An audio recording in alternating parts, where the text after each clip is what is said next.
Olá, alunos do primeiro ano, tudo bem com vocês? Espero que sim. Vamos iniciar a semana 6 do PET, volume 3 de língua portuguesa, né? O PET referente ao terceiro bimestre. Então, estamos finalizando mais um PET, né? Estamos finalizando o PET 3. Então, nós temos como conteúdos relacionados adjetivos, tempos verbais, advérbios e locuções adverbiais. E o tema desta semana é modalização. Então vamos lá, prezado estudante. Nesta semana você vai verificar que para expressar sua atitude em relação ao que diz ou ao que é expresso, o enunciador mobiliza um recurso de linguagem chamado modalização. Boa semana de estudos. Modalização pode ser compreendida como uma forma de o enunciador expressar sua atitude em relação ao que ele mesmo enuncia. Essa atitude pode ser muito variada. Ele pode tentar se distanciar ou se aproximar do que diz, intervir na validade de uma asserção, colocá-la em dúvida, exprimir seu contentamento ou descontentamento com o que diz e até mesmo avaliar a própria maneira de dizer. Então, esta definição, né, de modalização está no livro Língua Portuguesa, Linguagem e Interação, volume 1, né? E aí vocês podem tentar acessar para saber mais a respeito, né? Tem aqui o site também, né? Disponível no site para vocês consultarem mais sobre o material. E vamos às atividades. A seguir, você vai ler um texto que descreve certos aspectos da cidade de São Paulo. O sol se põe em São Paulo, Bernardo Carvalho. A Liberdade é um desses bairros de São Paulo que, embora em menor escala do que nas regiões mais ricas, e por isso mesmo, de um modo às vezes até simpático, ressalta no mau gosto da sua rala fantasia arquitetônica, o que a cidade tem de mais pobre e de paradoxalmente mais autêntico, a vontade de passar pelo que não é. Ele está dizendo aqui, né, o enunciador, que é como se o bairro Liberdade, né, fizesse se caracterizasse, né, das ruas de Tóquio, né, mostrando, tentando se passar por aquilo que não é, mas essa não é a realidade, né? O bairro da Liberdade é composto por descendentes, né, de japoneses, por orientais, e essas pessoas tentam caracterizar o bairro Liberdade como algumas ruas de Tóquio para homenagear, né, seus descendentes, para aproximar da cultura, né, para eles não se afastarem tanto dessa cultura. Então vamos lá. O pôr do sol em São Paulo é reputado como um dos mais espetaculares por causa da poluição, eu disse ao homem com lábio leporino. Ele usou aqui de uma certa ironia, né? Fala que o pôr do sol em São Paulo é reputado. O que quer dizer reputado? Reputado quer dizer algo bom, né? Algo de renome, e na realidade ele algo bem conceituado, mas na realidade ele está acabando fazendo essa ironia, né, comparando, colocando que a poluição é o que faz com que o pôr do sol de São Paulo seja reputado, e poluição não faz isso, né? E quando ele fala disso ao homem de lábio leporino, o lábio leporino é a pessoa que tem o lábio cortado, né, ao meio, do lado, lábio superior cortado. Só fui entender que São Paulo era uma cidade de monumentos, mas onde os monumentos não existiam. Eram, por assim dizer, invisíveis. No dia em que sonhei que dirigia um carro de monumento em monumento pelas ruas vazias de uma tarde de domingo, no inverno, uma estação que aqui também não existe. Ele fala que não existe o inverno em São Paulo. E existe, né? São Paulo tem dias que amanhecem bem frios. São dias frios, né? Eram monumentos que eu nunca tinha visto antes e que só existiam no meu sonho, em lugares onde, na realidade, se erguem os prédios mais decrépitos ou as fantasias arquitetônicas mais tolas e não menos pavorosas. Então, ele fala, né, que os monumentos, a arquitetura de São Paulo, né, são tolas, né, não menos pavorosas. Então ele sempre está colocando aí como características, como uma caracterização negativa, né, da arquitetura de São Paulo. São Paulo não se enxerga, ou não chamaria periferia de periferia. Não é só eufemismo. chamam-se excluídos os 80% da população. Não é à toa que é uma cidade de publicitários. Aqui ele está sendo irônico, né? Está colocando esse não é à toa aí de forma irônica. Em São Paulo, publicidade é literatura. Expliquei ao homem com lábio leporino em inglês, sem deixar claro se fazia uma crítica ou me justificava. É uma cidade que quer estar em outro lugar e em outro tempo. Essa vontade só a faz ser cada vez mais o que é e o que não quer ser. As mansões mouriscas e ecléticas do começo do século XX, a maioria derrubada, e os prédios mediterrâneos, neoclássicos, florentinos e normandos construídos há poucas décadas revelam o atraso do presente. Cada imigrante achando que transplantava o estilo de sua terra e dos antepassados, acabou contribuindo para a caricatura local. Em Nova York também houve um monumento de exaltação capitalista, antes da quebra da Bolsa, em 1929, quando o poder do novo dinheiro ergueu prédios renascentistas, na tentativa de transformar a cidade numa nova Florença.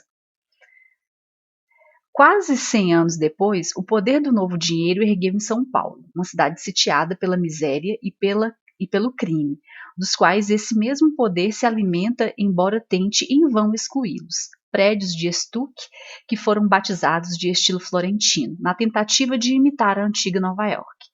Não é só que esteja tudo fora do lugar, está tudo fora do tempo também. Na Liberdade, nem mesmo um bêbado, ao sair trôpego de um restaurante, acreditando que é escritor, pode achar que está numa viela tranquila dos subúrbios de Tóquio e não numa megalópole violenta do terceiro mundo.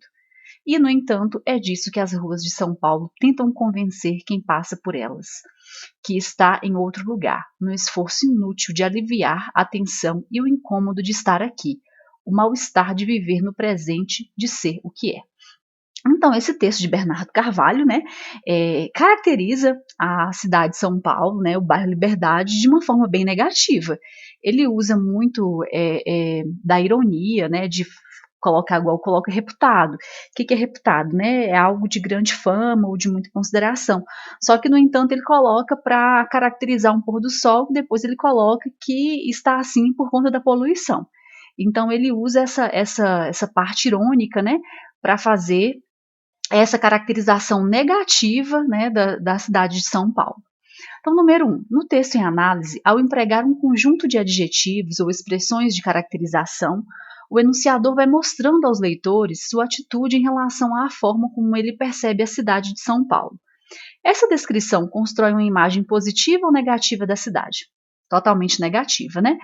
Justifique sua resposta, né? Você pode colocar que ele caracteriza os lugares, né, citados de forma irônica, de forma pejorativa, sempre mostrando esse lado ruim, né, sempre mostrando um lado negativo dos lugares.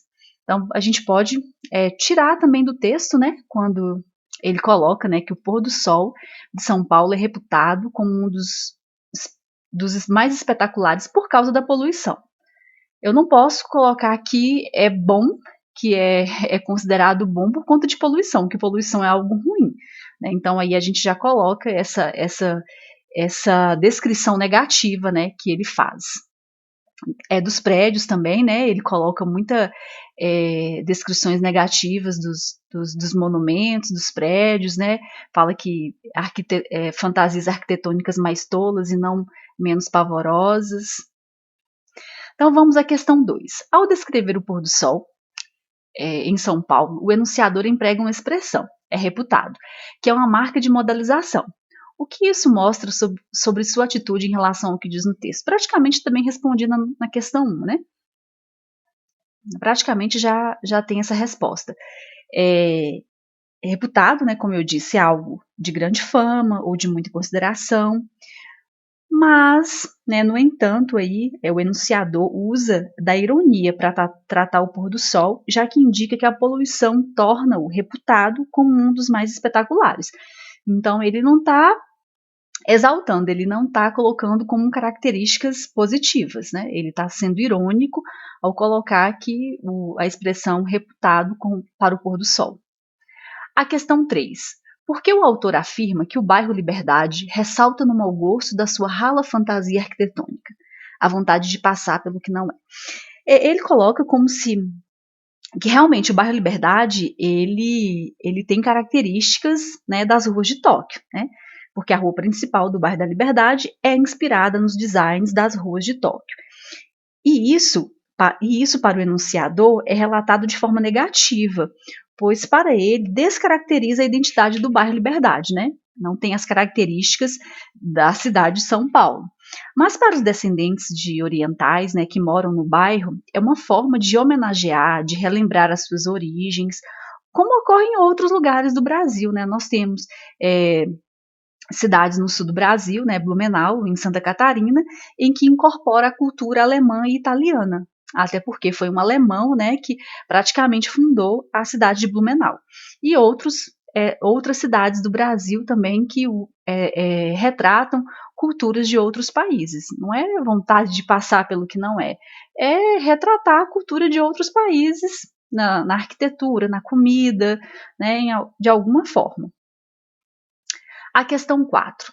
Ao se projetar nos textos, o enunciador deixa suas marcas. Assim, além do uso dos adjetivos para caracterizar, utiliza os pronomes, as formas verbais, os advérbios ou locuções adverbiais para revelar sua atitude. Letra A. Localize pelo menos 2 advérbios ou locuções adverbiais que, em sua opinião, são empregadas na modalização do texto em análise. Identifique seu sentido. Vou citar alguns, né? Paradoxalmente, que é colocada com sentido de falta de lógica, mais tolas, onde retrata que a arquitetura não faz sentido, né, na contemporaneidade, e não menos pavorosas, que também retrata, né, o sentido da arquitetura que causa pavor. Então, desses 3 aí, você vê quais que você retira, né, para a sua resposta. E pode ser que você encontre outros no texto. A letra B. Localize formas verbais que, além de exprimir o tempo, podem ter outros significados, combinando a expressão temporal com diferentes tipos de modalizações.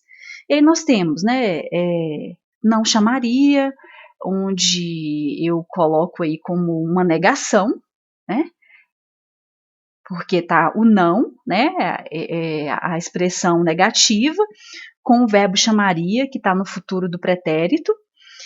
O não se enxerga, que tem também o não, né, que é um advérbio de negação, e o verbo enxerga, que está no presente do indicativo, também como uma negação. O sair trôpego, né, ele indica aí uma certa ironia, né, a forma como o bêbado saiu, né, sair trôpego. Não é à toa, também o não é indicando a negação e também expressando uma certa ironia. E vamos à questão 5. A respeito da modalização, é incorreto afirmar. Gente, é a questão incorreta.